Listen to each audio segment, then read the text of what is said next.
Cancheiro.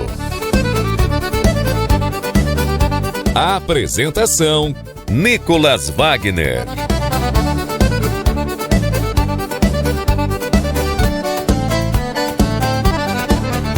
Alô, guaibeiros e guaibeiras! Está começando a 8ª edição do Cancheiro aqui na Rádio Guaíba, programa destinado exclusivamente ao futebol do interior gaúcho.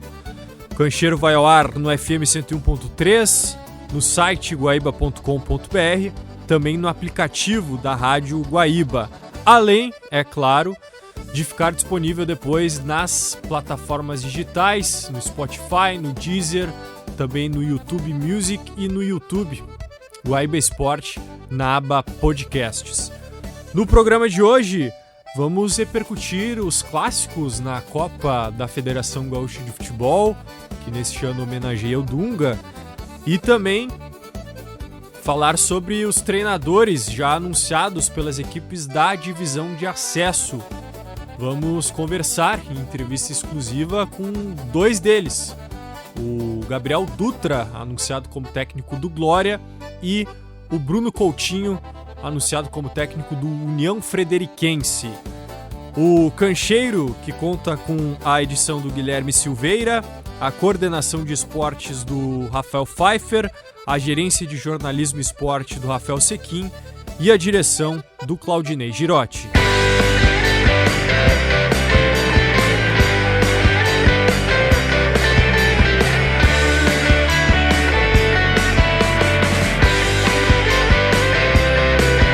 A gente começa o Cancheiro de hoje falando sobre a Copa da Federação Gaúcha de Futebol, o troféu Carlos Caetano Berry Dunga, porque tivemos 3 jogos no meio da semana que passou, um deles ainda válido pela primeira rodada. Brasil de Farroupilha e Monson empataram em 0-0 no Estádio das Castanheiras em Farroupilha. E tivemos 2 clássicos válidos já pela segunda rodada. Na quarta-feira à noite, no Estrela d'Alva em Bagé, clássico Baguá, que teve vitória do Bagé. O Jaldinegro venceu por 1-0 com um golaço do Chaves aos 14 minutos do segundo tempo. Vamos ouvir o gol do Chaves com a narração do Nardo Porceles na TV do Guarani. Olha lá, o Bagé rouba a bola com a camisa número 7 e tocou atrás pro número 8, a batida! E o gol! Gol! Olha o repeteco! De longe, o camisa número 8, o Chaves, colocou no ângulo superior esquerdo do goleiro Jonathan. Tá aí o belo gol do Chaves, que contou com uma colaboração também do goleiro Jonathan do Guarani, na narração do Nardo Porceles, que por estar narrando na TV do Guarani, não narrou com aquela emoção toda, como deu para perceber, mas a gente entende, TV identificada com o índio lá de Bagé. O Rodrigo Bandeira, técnico do Bagé, conversou com exclusividade conosco no Guaíba Esportes sobre essa vitória no clássico. Fala, Bandeira. É sempre bom ganhar um clássico, né? É o meu 4º clássico aqui, disputando, e já disputei pelas 2 equipes. Um clássico num momento diferente, né? Do Guarani e do Bagé. Nós aqui usando a copinha não só para fazer uma boa campanha, mas principalmente para conseguir montar uma estrutura de equipe para chegar forte no acesso. O Guarani já é um momento diferente, né? Um momento de Série A de Gauchão, de Copa do Brasil, de Série D, então eles nesse momento estão um nível acima. Afora o contexto de clássico, né?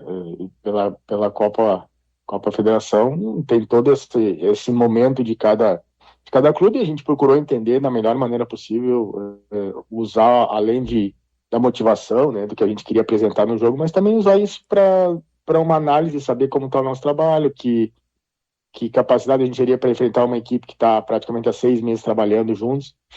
E dentro disso as coisas ocorreram, até alguns momentos, pelo pouco tempo que a gente está treinando, foi acima do esperado, mas o bom é que deu tudo certo, ganhamos, independente de ter sido na casa do Guarani, clube que eu tenho muito respeito, mas sempre é bom, principalmente quando está começando um processo novo de trabalho. Claro, e por onde passou, na tua visão, Bandeira, essa vitória? Porque, como tu falou, o Guarani vem jogando uma Série D, então vem com um ritmo de jogo maior, também um investimento maior por jogar uma competição nacional, mas ainda assim o Bagé conseguiu a vitória. O primeiro é, como eu te falei, né? Saber que um clássico ele é diferente, né?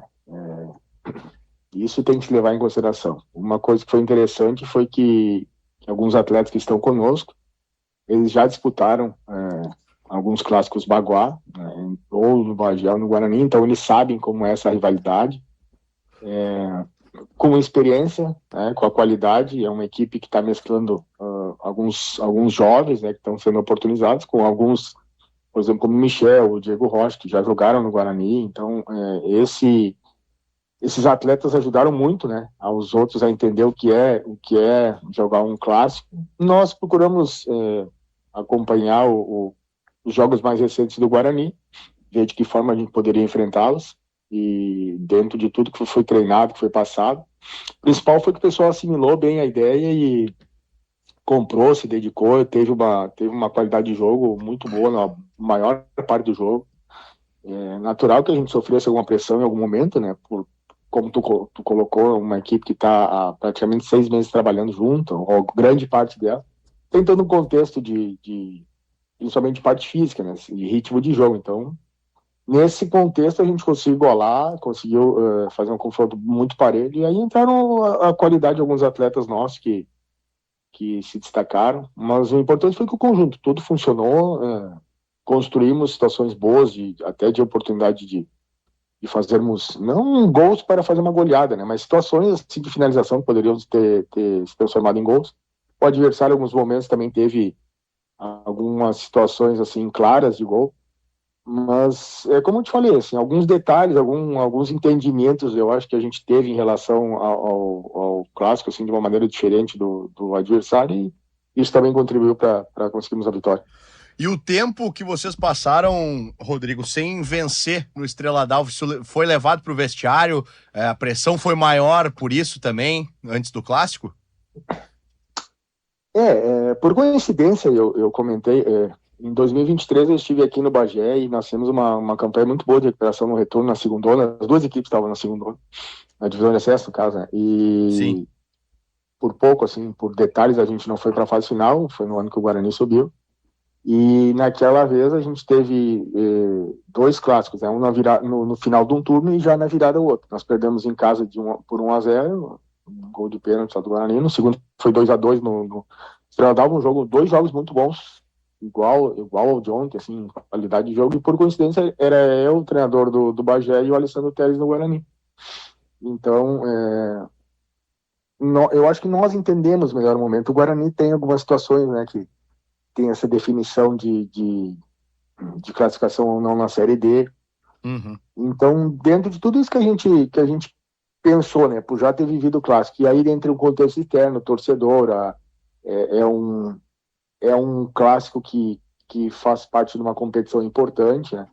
Então, tudo isso, assim, eu sempre deixei muito claro que o objetivo maior é nós montarmos um elenco forte para chegar bem no acesso. Mas dentro dessa montagem de elenco tem a competição e tem os clássicos. Assim como vou ter 2 clássicos com o Brasil em sequência. Então, foi entendido isso, foi uma... E o Baguá é uma coisa muito legal, o contexto, né? Os dias anteriores, é como um Caju, um Brapel, um Grenal. Então, assim, tem todo aquele envolvimento, o torcedor traz essa paixão. Fazia tempo que o Bagé não ganhava na casa do adversário. E no final, tudo isso aí deu certo. O ambiente, assim, está sendo construído no dia a dia, está bem legal. Os treinos estão sendo em bom nível. O pessoal tá além de interessado, eles estão conseguindo assimilar muito rápido o que está acontecendo. A gente agregou alguns jogadores com experiência agora. Então, tudo isso, como eu te falei, alguns que já jogaram o clássico, conseguiram passar a mensagem, aí vem a força da torcida. Então, foi bem legal o entendimento e principalmente a gente ter levado isso para dentro do campo e ter conseguido executar de uma maneira bem legal.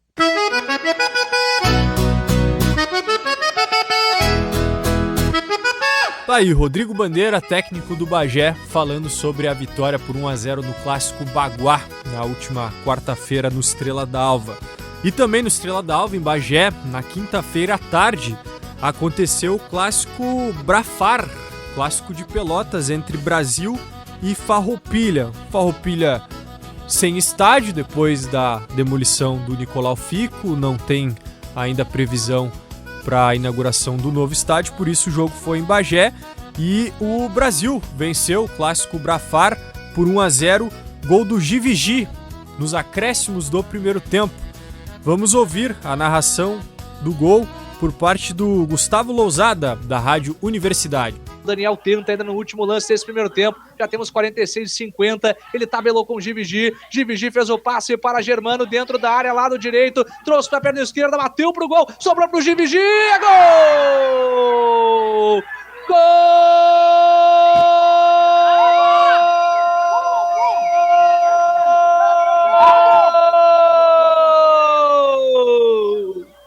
É do Brasil! É do Brasil!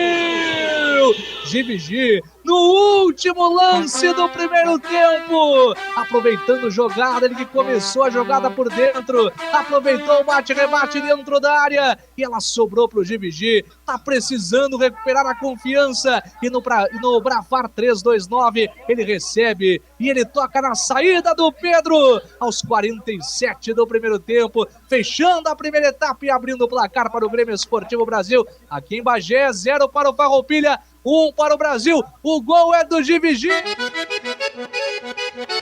Tá aí Gustavo Lousada, da Rádio Universidade, contando o gol da vitória do Brasil de Pelotas no clássico contra o Farroupilha pela Copa FGF. Hélio Vieira, gerente de futebol do Brasil, conversou com a gente no Guaíba Esportes com exclusividade, falou sobre essa vitória no clássico e esse início de Copinha para o Brasil. Segunda rodada da Copinha, né? Clássico, um dos clássicos de Pelotas. E vencemos, marcamos mais 3 pontos, estamos na liderança do grupo e encaminhamos, né? Tentando encaminhar o mais rápido possível uma classificação. E esses clássicos valorizam a competição, né, Hélio, que muitas vezes é desvalorizada pela própria federação, mas enfim, essa é outra discussão, mas esses clássicos dão um componente, um ingrediente a mais para a Copinha, né? Sim, a rivalidade, né, da cidade, jogos de adversários tradicionais, clubes tradicionais, né, dentro do cenário futebolístico do Rio Grande do Sul. É claro que toda vez que equipes com história, com títulos estaduais, mesmo que sejam, né, títulos que aconteceram há muito tempo, mas que tem toda uma identificação, que existe, né, uma massa de torcedores, como é o caso do Brasil, como é o caso do Farroupilha, que também é uma equipe tradicional, como são os dois de Bagé, tanto Bagé quanto Guarani. É claro que enriquece, né, faz com que o nível de interesse pela competição aumente, né? E algumas competições carece da presença de equipes tradicionais, que nós estamos acostumados, né? Principalmente nós que militamos no futebol do interior, equipes que, felizmente, algumas também bem tradicionais, que é o caso do Santa Cruz, também disputando a Copinha, tudo isso valoriza a competição. E o Brasil utilizando a Copinha também para dar minutagem, ritmo de jogo para atletas que não têm atuado tanto na Série D. Como é que tem sido esse planejamento para jogar 2 competições em simultâneo, Hélio, que para equipes do interior não é muito comum? É bem difícil, né? Nós estabelecemos uma linha de atuação em relação ao aproveitamento dos atletas, estamos nos baseando nisso, né? Principalmente para que não se esgote, né, alguns atletas em 2 competições simultâneas, usando a Copinha, jogos das quartas-feiras, do meio de semana, para que esses jogadores que não estão atuando uma forma mais contínua na Série D, também tenham minutagem, também estejam em forma e quando utilizados, e todos eles têm sido utilizados eventualmente, estejam aptos, sejam prontos, estejam com um ritmo de jogo para nos ajudar. Tá aí o Hélio Vieira, gerente de futebol do Brasil de Pelotas, falando sobre esse início na Copa FGF, que acontece em simultâneo à disputa da Série D do Campeonato Brasileiro Pro Chavante.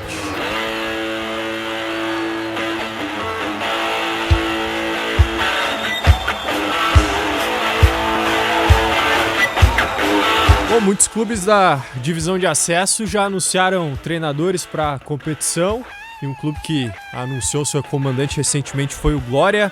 Gabriel Dutra vai comandar a equipe de Vacaria na divisão de acesso e ele está na linha com a gente. Tudo bem, Gabriel? Prazer falar contigo aqui na Rádio Guaíba. A satisfação falar contigo, Nicolas, com todos os ouvintes da Rádio Guaíba. Sempre um prazer falar sobre o futebol do nosso interior.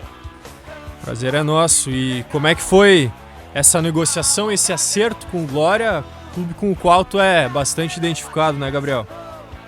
Sim, sou natural de Vacaria e tive minha primeira experiência como treinador de uma equipe profissional no Glória em 2023, num cenário bem diferente, né, do cenário que eu encontro nesse momento. Aquele ano o Glória estava uma campanha praticamente para ser rebaixado para a terceira divisão, e aí a gente fez um trabalho de recuperação, né, dentro do clube.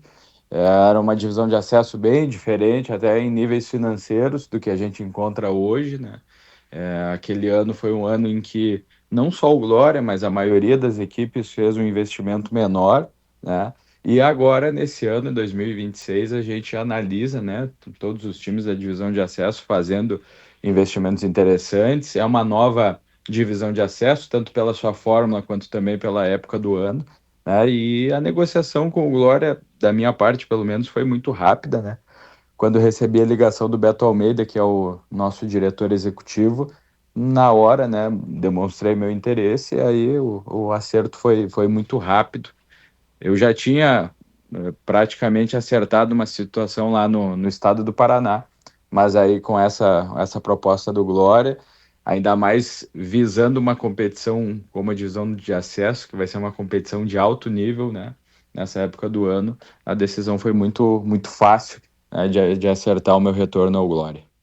Preciso te perguntar qual é que era a situação no Paraná, Gabriel? O projeto, né, do Clube Esportivo União, é um clube de Francisco Beltrão, né? Ele tem um planejamento de terceira divisão agora, que é no segundo semestre, mesma época da divisão de acesso, e subindo já mantém, né, o clube para a segunda divisão, que começa em fevereiro lá no estado do Paraná. Então a gente já estava em detalhes finais aí para bater o martelo lá, quando surgiu essa situação do Glória. Perfeito. Tua trajetória é muito interessante, Gabriel, porque tu era nosso colega, né, radialista. Como é que foi esse processo para migrar para os clubes, para trabalhar em comissões técnicas? Eu iniciei muito cedo no rádio, né? Logo quando via que não haveria perspectiva de ser jogador profissional, comecei a trabalhar, né? E aí trabalhei em rádios durante 3, 4 anos, né? Em Vacaria, na minha cidade natal. Passei pelas 2 rádios que acompanham o Glória lá. E naquele período eu conheci o Fabiano Daitz, que foi treinador do Glória, hoje está no Gaúcho de Passo Fundo, e um grande amigo, né? Depois eu acabei sendo auxiliar dele. Ele sempre me incentivando a estudar, a buscar me profissionalizar, né, no futebol, e também dentro daquele momento em que eu trabalhava na rádio, o Fabiano sempre dizia, né, que faltavam jornalistas, radialistas, enfim, quem cobria o futebol, que falasse um pouco mais sobre o futebol, né, sobre o futebol de dentro do campo. E aí eu fui buscar, né, os estudos, me formei em Educação Física, passei no vestibular em Florianópolis, né, me formei pela Universidade Federal de Santa Catarina, e lá participei de um processo seletivo logo no meu primeiro ano em Santa Catarina, quando o Avaí estava iniciando ainda seu núcleo de inteligência do futebol, o NIF, que é o núcleo de análise de desempenho. O Avaí foi precursor disso em Santa Catarina, isso foi no ano de 2015, E aí lá eu iniciei início de 2016, comecei na análise de desempenho lá do Avaí. Como era um negócio muito recente, eu já peguei essa leva já dentro do profissional do Avaí. Então lá eu permaneci durante aí 3 acessos à Série A do Campeonato Brasileiro, bicampeão catarinense, enfim, peguei uma época muito boa lá do Avaí. E depois, né, mantendo muito contato com o Fabiano, principalmente, né, sobre futebol, ele me fez o convite em ser auxiliar técnico dele. E aí fui com ele, né, para o Novo Hamburgo, naquele gauchão de 2022, em que o Alexandre Alemão foi revelado, né? Sim. O Alemão estava comigo no Avaí e a gente acabou levando ele para o Novo Hamburgo, depois ele vai para o Inter. E aí depois a gente teve passagens, né, por Azures, São Luís de Juí, Brasil de Pelotas, Gaúcho de Passo Fundo. Então foi uma experiência bem bacana, né, com o Fabiano. E sozinho, né, eu tive uma oportunidade de passar pelo um processo de estruturação do Fortaleza, tá? O mesmo profissional que iniciou a análise de desempenho no Avaí, o Agnello Gonçalves, ele foi o coordenador da base do Fortaleza e me levou também junto. Então, lá na base do Fortaleza, passei por um período também que foi bem importante para o meu crescimento como profissional e também abertura de mercado, né? Claro. Bacana a trajetória, Gabriel. E tu falou sobre o Fabiano Daitz, o Maninho. O quanto tu aprendeu com ele e o quanto do modelo de jogo dele tu leva pro modelo de jogo das tuas equipes, porque o Maninho ficou caracterizado aqui no Rio Grande do Sul por ser retranqueiro, mas tem o lado positivo, né, de montar sistemas defensivos muito sólidos. O quanto do que tu aprendeu com o Maninho tu leva pros teus trabalhos, Gabriel? Levo muito, né? Principalmente a seriedade na condução do trabalho. O Fabiano ele acabou ficando, né, caracterizado por isso, e até ele gosta, né, dessa situação. Mas vamos falar a verdade, né? Dos treinadores do Rio Grande do Sul, qual que você conhece que não é um pouco retranqueiro, né? Então, a verdade é que o Fabiano ele gosta de falar sobre o futebol e fala o que acontece. Ele não faz muitos rodeios como muitos profissionais do futebol, e é normal, né? Acabam fazendo. Então, com certeza eu levo essa parte da consistência defensiva muito a sério. E isso aí é uma coisa que é impregnada dentro da nossa escola gaúcha de treinadores, né? Em várias conversas, até com o Christian de Souza, que está lá no Santa Cruz, a gente fala muito sobre isso, né? A nossa escola gaúcha, inclusive na licença da CBF, eu e o Christian a gente fez junto, tava lá também outros profissionais do Rio Grande do Sul, e a gente batia muito nessa tecla, né? A nossa escola gaúcha, nós precisamos fortalecer cada vez mais. E é muito positivo para a gente, né, ver o Christian fazendo a campanha que está fazendo numa Série C, né, tendo essa consistência defensiva. Mas eu tive, né, algumas situações que até não esperava tão imediatas, né, como ter bons ataques, né, e eu penso muito que isso também vai, né, da escolha dos nossos atletas, né, e também acaba da equipe encaixar, do momento do time. Eu até brincava durante essa semana com o Ivar Saraiva, que é o diretor lá do Glória. Nós estamos nessa montagem, né, do clube. O Saraiva é o diretor do clube, né? E o Beto Almeida é o diretor executivo, o diretor remunerado. E eu brincava com eles quanto a isso, que nos últimos trabalhos eu sempre tive artilheiros, né? E a gente está buscando isso agora no Glória, achar um camisa 9 para ser o artilheiro da divisão de acesso. E vai muito do encaixe do time, vai muito do momento do jogador, né? Mas com certeza essa consistência defensiva é algo que é muito importante, não só para mim, mas para todos os times que vão disputar essa divisão de acesso. Mas é difícil, né, Gabriel, achar centroavantes decisivos, porque gols custam caro, né? E para as equipes aí da divisão de acesso, com orçamento limitado, é complicado achar, embora, como tu tenha dito, né, no Passo Fundo foi muito feliz com o Vinícius Espanhol, e no Avenida, embora o rebaixamento no Gauchão, mas teve o artilheiro da competição, o Elisson. Eu falo, né, que a gente teve muita sorte, também trabalho por esses atletas, né? E em 2023 a gente teve lá no Glória, ele acabou não sendo artilheiro da divisão de acesso, acredito que o artilheiro foi o Rafael Mineiro do Veranópolis, mas a gente teve o Romário, que fez 6 gols desde que eu assumi. Eu fiz 10 jogos pelo Glória, ele fez 6 gols. Hoje é o centroavante titular, né, do Juventus da Moca, que subiu para a Série A do Campeonato Paulista.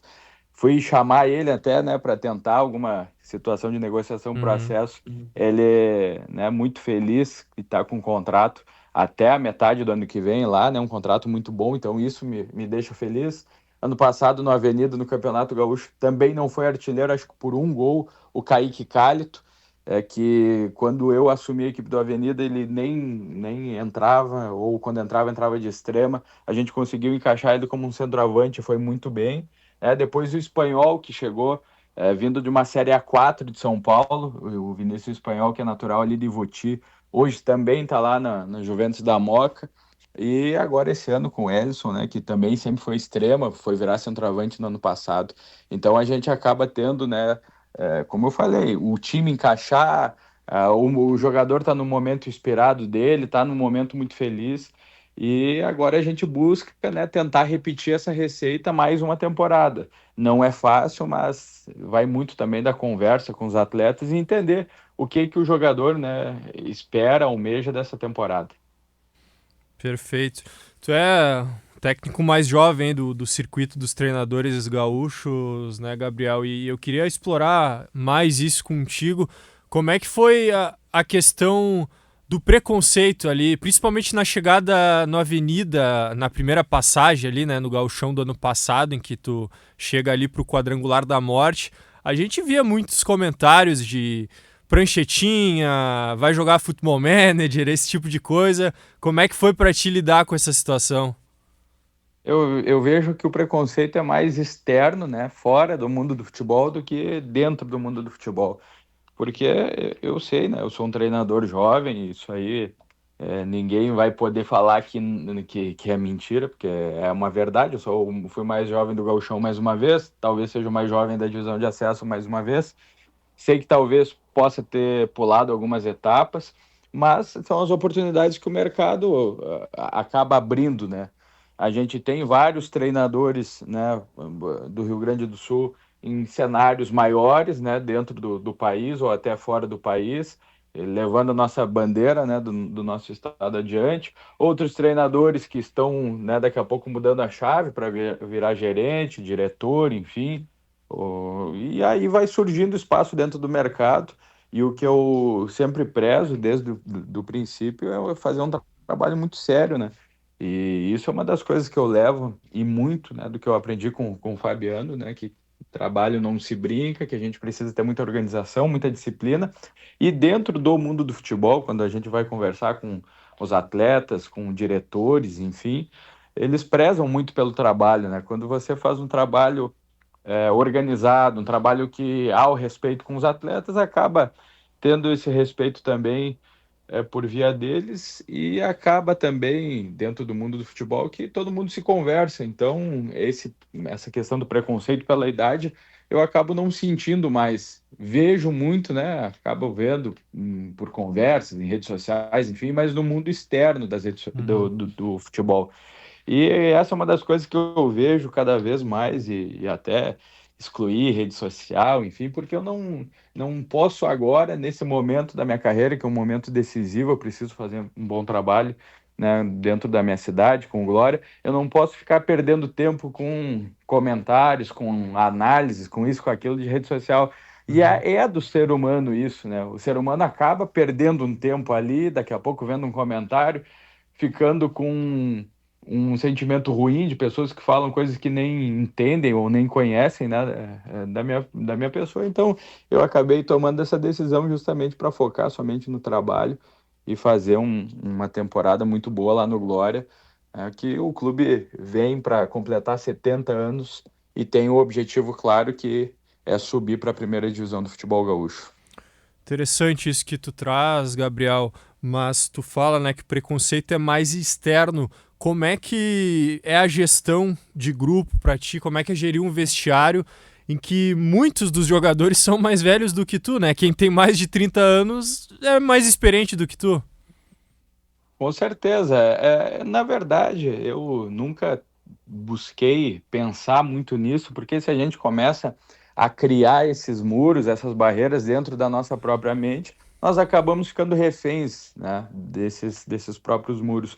Então eu procuro ser a pessoa que eu sempre fui, né, uma pessoa muito direta. Eu sou um cara, por nascença já, um cara muito comunicativo, é algo meu, né, de falar muito claramente, falar abertamente o que eu penso, e acredito que isso dentro de um ambiente de vestiário caia bem, né, soe bem. O jogador não gosta que um treinador, um profissional dentro da comissão técnica acabe falando coisas daqui a pouco só para deixar eles felizes, né? O jogador gosta de saber a verdade, saber por que não está jogando, saber por que das escolhas do treinador e ter as ideias muito claras, né, de futebol. E eu tento deixar isso muito explícito para o jogador desde o primeiro dia.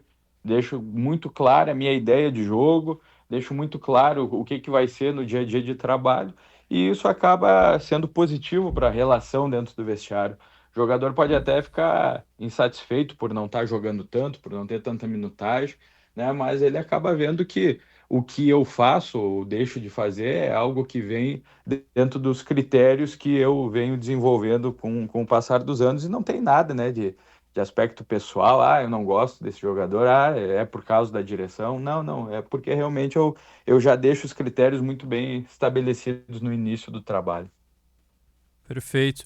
O que o rebaixamento na Avenida, no Gauchão, te deixou de aprendizado, Gabriel? Me deixou um aprendizado muito grande em aproveitar muitas oportunidades que a gente tem, né?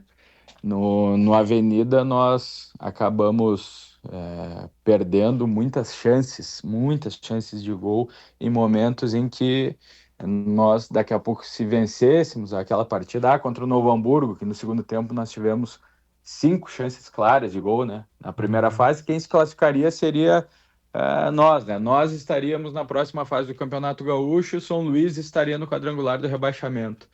Aí termina o Campeonato Gaúcho, o São Luís é o campeão da Taça Farroupilha e nós acabamos sendo rebaixados, né? No quadrangular do rebaixamento, nós tivemos contra o Inter de Santa Maria um pênalti aos 42 do segundo tempo, um pênalti contra a gente. Contra o Monson, um pênalti aos 44 do segundo tempo. Todos lances que poderiam ser evitados, né? E esses lances acabam ficando na nossa mente. Eu venho trabalhando muito, né? Dentro de montagem, de treinos e dentro mesmo de conversas que eu preciso ter com os atletas um pouco mais em relação a isso, né? E sem contar que um rebaixamento machuca demais para qualquer profissional, ainda mais para mim que estou começando a minha carreira como treinador. Mas olhando os jogos, fica muito claro que a gente criou muitas oportunidades, que a gente poderia ter um desfecho melhor e infelizmente não aconteceu. E agora realmente é fortalecer cada vez mais esse lado psicológico, mental, para chegar forte na divisão de acesso.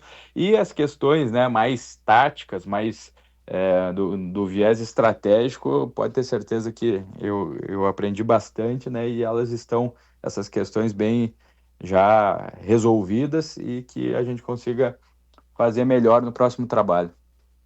Tá certo. E para fechar, Gabriel, embora tenha tido esse rebaixamento com a Avenida, por tu ser muito jovem, a gente imagina um futuro muito grande pela frente, e tu falou do Christian na Série C do Campeonato Brasileiro, tem outros treinadores gaúchos, nem falando nos de elite, né, mas em Série C tem Júnior Rocha, tem Thiago Gomes, então a gente vê que o treinador gaúcho é muito valorizado no Brasil afora.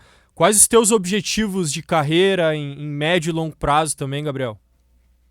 Perfeito, é importante salientar esses nomes, né, de treinadores que estão fazendo ótimos trabalhos, né, fora aqui do estado.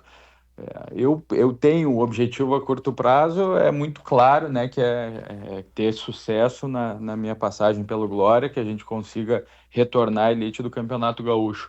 A médio prazo, eu vejo, né, muito claro para mim que dependo de um bom estadual no primeiro semestre do ano que vem, para que eu chegue até um time com estrutura e com investimento para subir de uma Série D para a Série C do futebol nacional e estar consolidado dentro desse mercado, né, de times que estão fortes para subir de Série D a Série C e Série C do Campeonato Brasileiro. Esse objetivo eu coloco para daqui 1 ano e meio, 2 anos, eu estar dentro desse mercado. E a partir disso, a longo prazo, é chegar a uma Série A do Campeonato Brasileiro e ser um treinador, né, consolidado e que possa fazer seus trabalhos com um pouco mais de tranquilidade e ser reconhecido dentro do nosso estado e fora do nosso estado, dentro do nosso país, como um técnico que seja muito organizado e que seja realmente um técnico que conquiste os objetivos que os clubes propõem, né? Ou acessos, ou títulos, enfim, mas que seja um técnico vitorioso.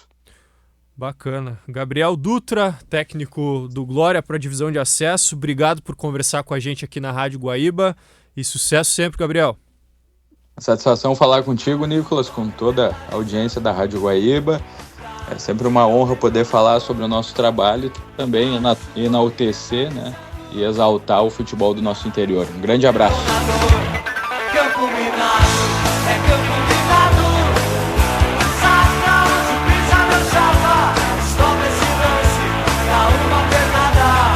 Bom, quem anunciou treinador também para a divisão de acesso nesta semana foi o União Frederiquense, Bruno Coutinho, que está na linha com a gente. Tudo bem, Bruno? Prazer falar contigo aqui na Rádio Guaíba. Sim, prazer, tudo certo, prazer falar comigo. Como é que foi essa negociação, Bruno, com o União Frederiquense para comandar a equipe de Frederico Westphalen na divisão de acesso? Então, na verdade, tinha um projeto para esse ano em função da sequência que eu tive com o Inter de Santa Maria, no acesso do ano passado. Tomei outro rumo, né? Decidi ficar pro Gauchão e permanecer aqui no estado.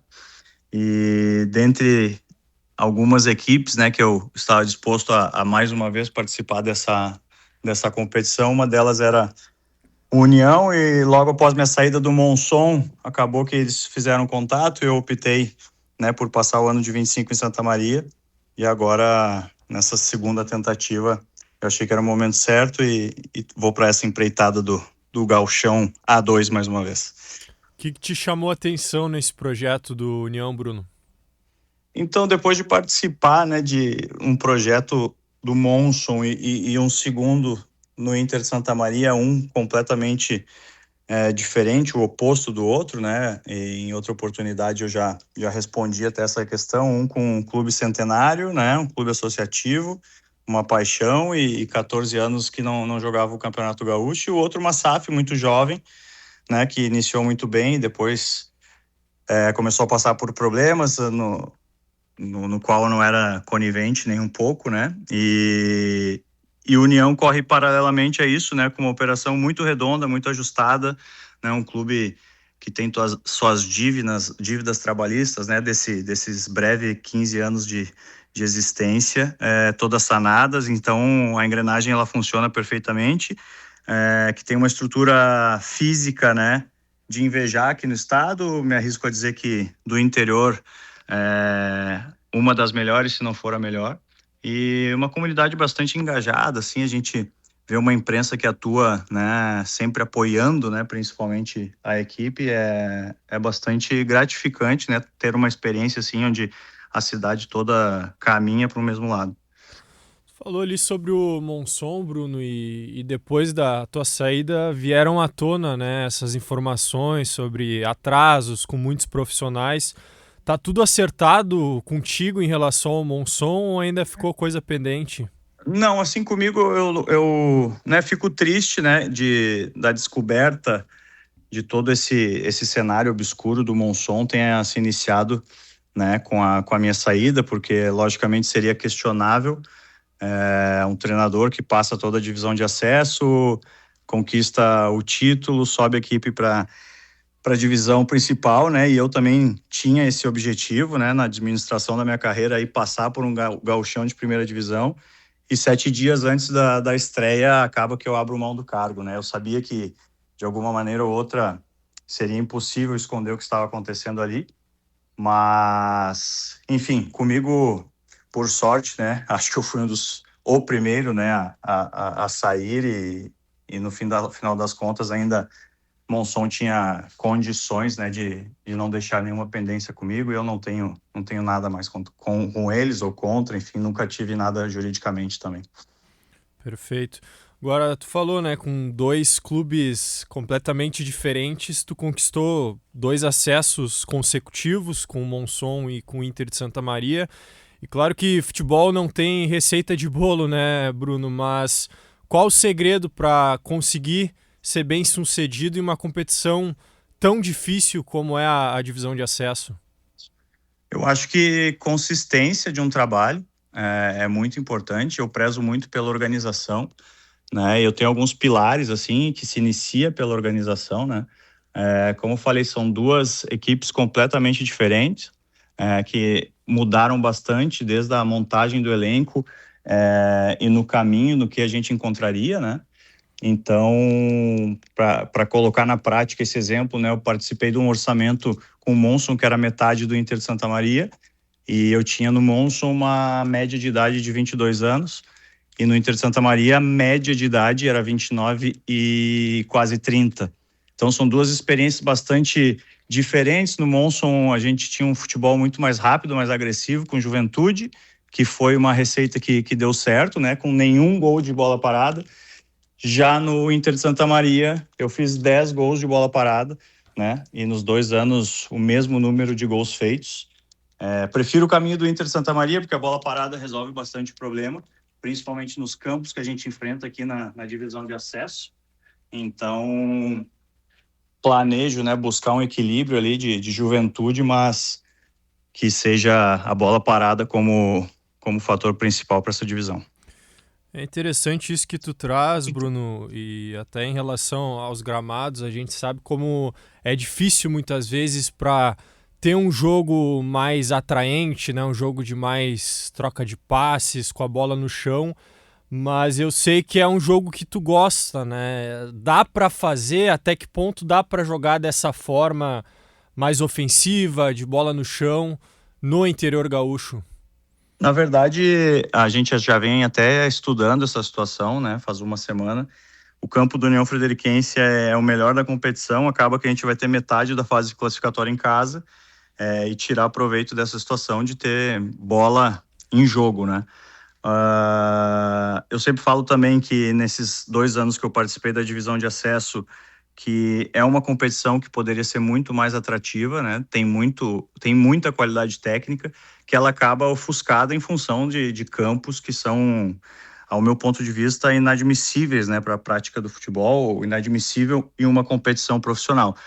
E acaba que os atletas também inconscientemente perdem a motivação de atuar nesses campos, e a gente, durante a semana, não pode se iludir, tem que preparar para um jogo muito mais pausado, muito mais contato, de muito mais bola de ataque direto. Essa construção que a gente sonha em ter, um futebol mais plástico, acaba que ele não acontece e fica rotulado como um campeonato de muita força, de muita falta, de muita pegada, né, e caracterizado, né, desse chavão eterno que é o futebol gaúcho. Na verdade não é assim, tem muito mais qualidade técnica, mas os atletas não conseguem expor isso, né, em função do campo principalmente.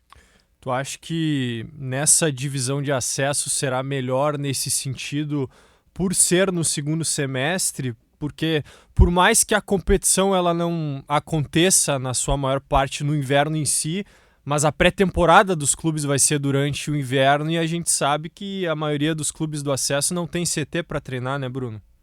Sem dúvida, vai ajudar um pouco, lógico que tentando preservar o campo o máximo possível, né, para que chegue nas finais do campeonato com ele em mínimas condições, né, de jogo.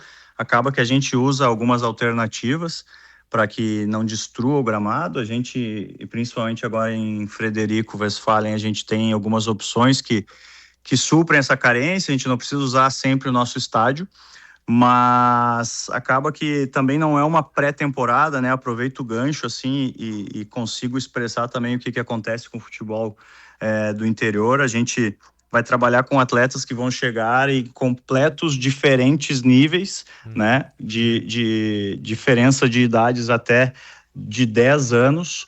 Então, assim, atletas que estão parados há 60 dias, outros há 30, outros chegam jogando de competições nacionais de série D e C. Então, acaba que é uma montanha-russa de atletas ali que tu recebe em diferentes situações físicas. E em 30 dias tu conseguir equilibrar tudo isso, né? E aí a gente volta um pouquinho para a questão dos gramados. Sem a oportunidade de ter aquele gramado em perfeitas condições todos os dias, é muito mais difícil. Acaba que no gauchão Série A também fica a ilusão, né, de que Grêmio, Inter e Juventude sempre sofrem porque os atletas do interior já estão muito bem treinados, mas não tem nada disso. Os atletas de primeira divisão, eles saem para uma parada, eles têm um poder financeiro que não se compara com os demais, então eles param por 2 semanas, depois tem a nutrição segue em dia, né? E segue em dia os preparadores, os personagens, e acaba que os nossos atletas, eles ficam parados 60 dias e retornam para os seus clubes, onde tem uma condição melhor no clube que muitas vezes em casa.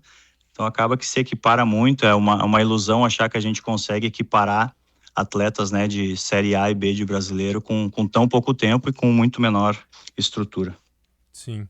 Isso tem uma característica, Bruno, que foi bastante criticada lá em Santa Maria, de mexer bastante no time, né, de um jogo para o outro, mudar a escalação e até mudar de posição alguns jogadores.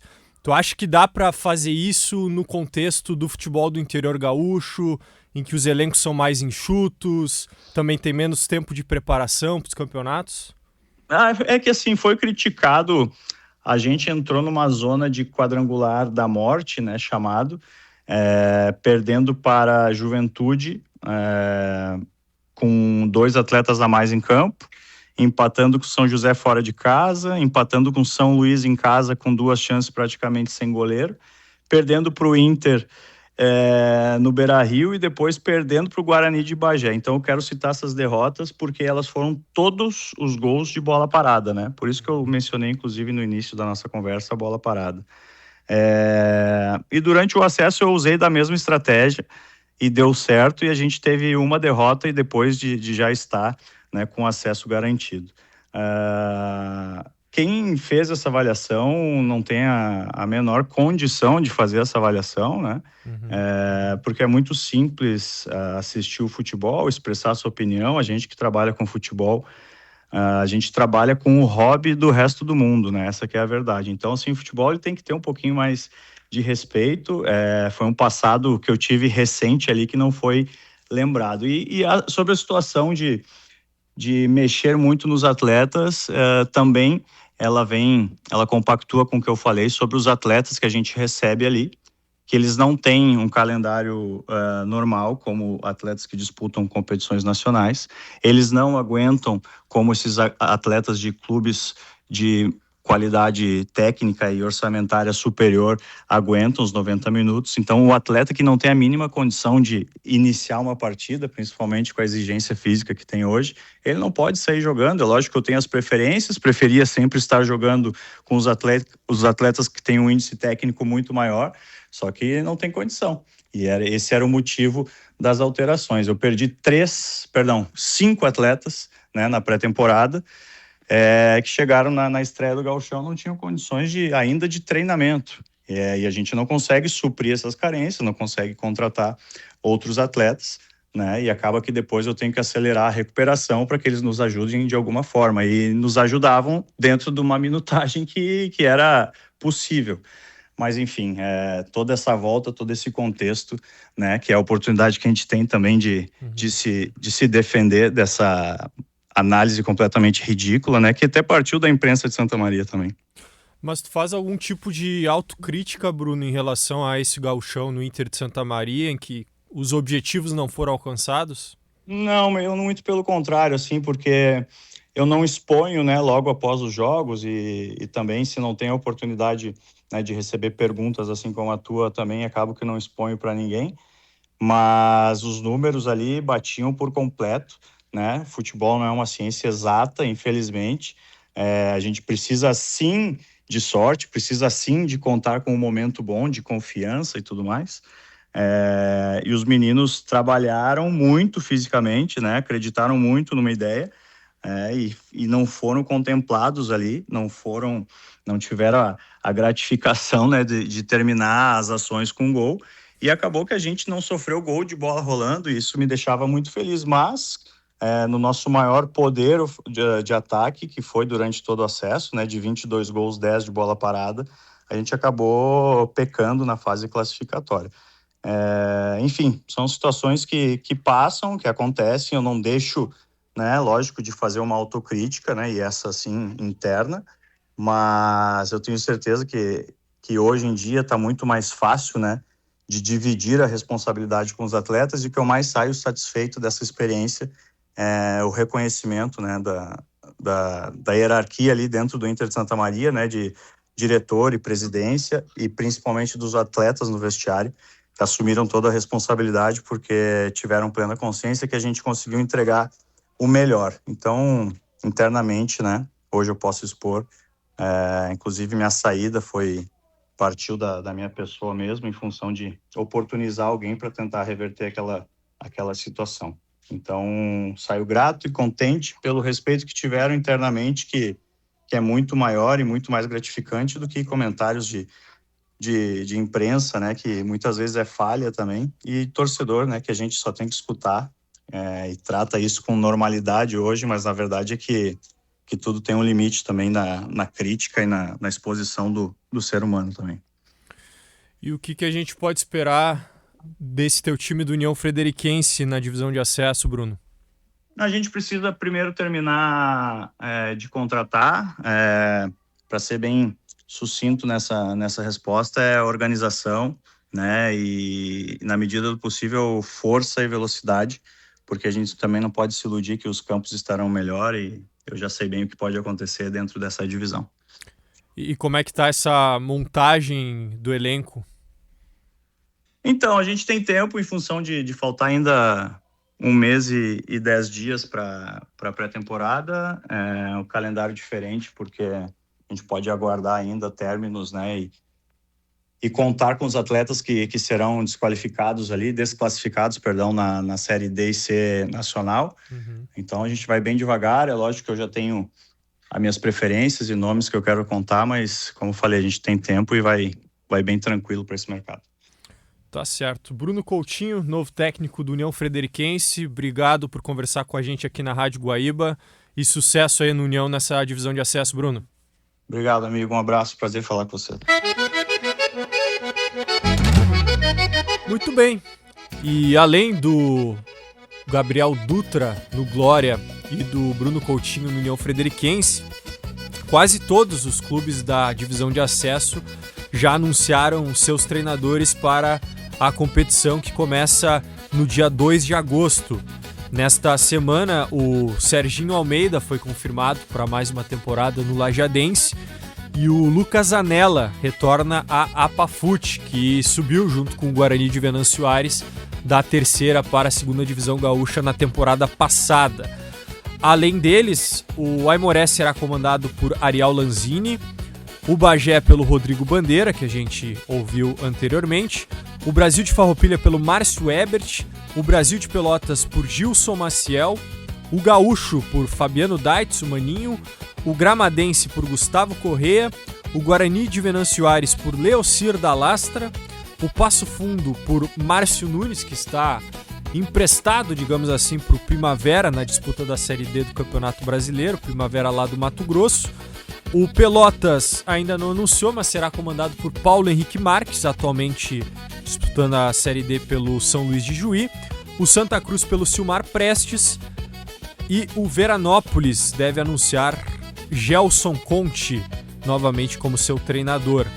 O Esportivo é o único clube do qual não temos informações em relação a quem será o treinador para a divisão de acesso, cujo congresso técnico foi marcado para o próximo dia 2 de junho. Então, no dia 2 de junho saberemos, enfim, o regulamento, formato de disputa da divisão de acesso. Muito se especulou, principalmente sobre aquele formato em que as 16 equipes se dividiriam em grupos de 4, enfrentando os adversários das outras chaves, né? Não enfrentariam os da própria chave. Aí seriam 12 jogos na fase classificatória, para depois termos os mata-matas. Mas pelo que eu conversei algumas semanas atrás com o presidente da Federação Gaúcha de Futebol, Luciano Oxman, isso não está definido. Eu particularmente gostaria de que fosse mantido o regulamento do ano passado, formato de disputa de todos contra todos, em turno único, com os mata-matas depois, com os 8 melhores se classificando para as quartas de final. Acho que é o mais justo, que gera o maior equilíbrio técnico para a competição. E assim encerramos a 8ª edição do Cancheiro, agradecendo a tua audiência, lembrando que o programa fica à disposição no Spotify, no Deezer, no YouTube, para quem quiser conferir a qualquer momento. Retornamos no próximo final de semana com muito mais conteúdo sobre o nosso futebol do interior gaúcho. Tá certo? Um abraço e até mais!